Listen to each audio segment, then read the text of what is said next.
Welcome back to our program on negotiation for entrepreneurs. Lesson 2 starts our introduction to the principles of strategic negotiation. In this lesson, we'll focus on communication, the first element of negotiation. The principles of strategic negotiation were developed under the pioneering leadership of the late Roger Fisher at the Harvard Program on Negotiation, and first published in the worldwide bestseller, Getting to Yes, Negotiating Agreement Without Giving In. While we've added our own take on these principles, particularly as they apply to startup negotiations, the method we'll present here is essentially what you'll find in Getting to Yes. This method is the definitive alternative to manipulative haggling, which is often called positional bargaining. So what is negotiation? The essence of negotiation is any communication between two or more people for the purpose of achieving cooperation intended to satisfy the interests of the parties.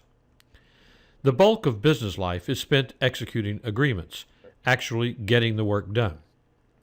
The time spent negotiating agreements, whether transient or formal, is small by comparison. And this imbalance of time may obscure the relative importance of each. Performance, doing what we agreed to do, is critical, of course. Without it, there's no business. Crafting agreements and developing trustful relationships is foundational. Without them, there's nothing to execute, literally nothing to do. But negotiation is not just about these formal transactional events. It goes on continually among insiders and with people outside the business. For example, Holly communicates with her employees on a daily basis with respect to a variety of issues regarding the production, sale, distribution, and delivery of Holly's Jolly Salsa. Holly probably doesn't think of these communications as negotiations because they lack the formality we often associate with that word, and they're not extended discussions. In fact, she may think of them as more like directives. She's telling them what to do, and it's their job to carry out her instructions. But the process and the relationship are really more involved and subtle than that. The employees have interests, and they may well have alternatives to working for Holly's Jolly Salsa. It's in Holly's interest to consider her employees' interests when communicating with them to get their cooperation in making Holly's Jolly Salsa a profitable business. By the definition we used a moment ago, these interactions are negotiations. They are communications for the purpose of achieving cooperation designed to satisfy the interests of the parties involved. Some people are good at negotiation, at communicating for the purpose of achieving cooperation intended to satisfy interests. We might call them competent negotiators. They seem to know what they're doing. So what are the criteria by which we measure the competent negotiator? Competent negotiators are generally mindful of what they are doing, why they are doing it, and what they hope to achieve by doing it while they are in the process of negotiation. In other words, competent negotiators are purposeful in and about the process itself. A competent negotiator works cooperatively with other parties to the negotiation to develop options that satisfy their respective interests better than they will be able to do on their own or with someone else if they walk away from a possible deal. A competent negotiator pays attention to the legitimacy of the options under consideration. A competent negotiator understands both her walkaway alternative and the walkaway alternatives of other participants as well. And she assesses whether to enter into a proposed agreement based on how well that agreement satisfies her side's interests compared with what they will get by walking away. And she communicates effectively and contributes to a relationship of trust by remaining unconditionally constructive and behaving in a trustworthy manner at all times. Recall that Holly found herself a bit overwhelmed by all the negotiations that are part of starting and running a business. lawyers, bankers, suppliers, landlords, web developers, investors, and more. And she found herself engaging in a tug of war at times, what we call positional bargaining. Holly doesn't have to settle for the tug of war style of negotiation, a process that causes her stomach to knot up even thinking about it. She can become a competent negotiator using the method distilled from the best negotiators in the world. While some people have a better native aptitude for good negotiation than others, the best negotiators aren't born that way.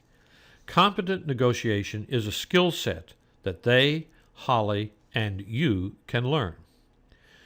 To see how, we turn to the basic elements of negotiation.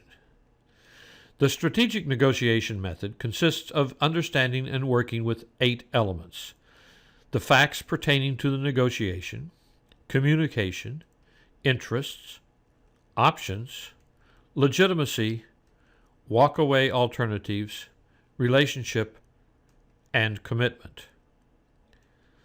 The first element is the factual context.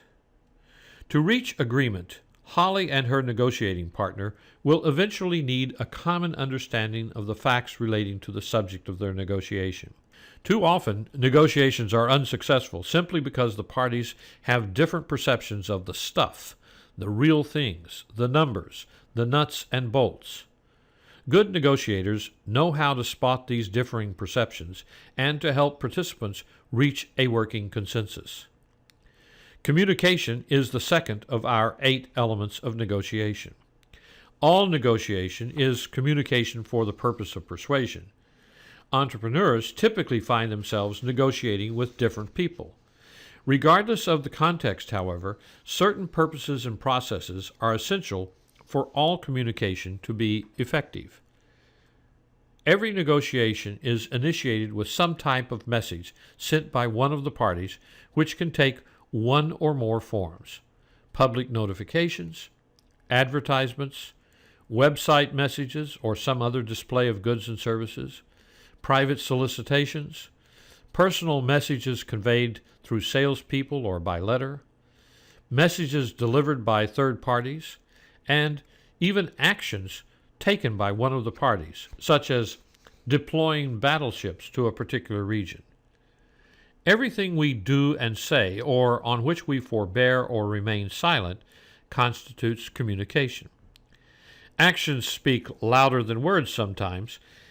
Upon being told of the death of a Turkish diplomat during a critical negotiation involving Turkey, the French diplomat Talleyrand is said to have remarked, "I wonder what he meant by that."